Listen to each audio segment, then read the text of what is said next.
आज मित्रांनो, खरं आज गरज आहे ना, आज शेतकरी कुटुंबामध्ये बी आज आपण गरजेसाठी आज आपण धावून येतो.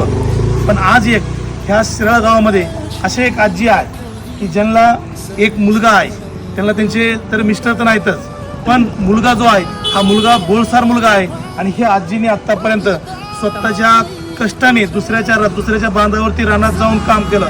10-10 घंटे काम करून जी स्वतःची छोटीशी झोपडी बांधली होती.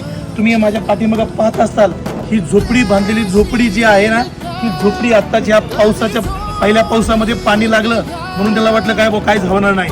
दुसऱ्या पावसामध्ये पाणी आलं, परत तिसऱ्या बी आलं, चौथ्या पाणी चूल दिसते आहे. त्या चुलीमध्ये पूर्ण माती आहे. म्हणजे ह्या घरामध्ये एक अंगावरच्या कपड्याच्या व्यतिरिक्त एक कणभर पण त्यांच्याकडे शिल्लक नाही. त्यांच्या पायातली चप्पल नाही, अंगात घालायचे कपडे, अशी कोणतीच गोष्ट राहिली नाही.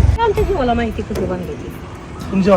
आणि तुम्ही आता जे तुम्हाला एक मुलगा आहे, तो भोळसर मुलगा आहे आणि तो बी काम करतो. तुम्ही एकटाच काम करता?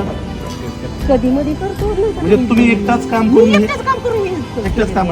बघा, तुम्ही पाहत असताल की ज्याला कुणाचाच आधार नाही, तो आधार असतो तो आपल्या सगळ्या फॉलोअरवाल्यांचा. आपल्याला ह्या फॉलोअर्स मधून एकच सांगायचं आहे की ह्या आजींपर्यंत आज यांची घराची सुद्धा परिस्थिती नाही, दाखवायची सुद्धा परिस्थिती नाही. इतकी वाईट परिस्थिती झाली आजींवरती. त्याच्यामुळं आपण ह्या आजीला एक हात मदतीचा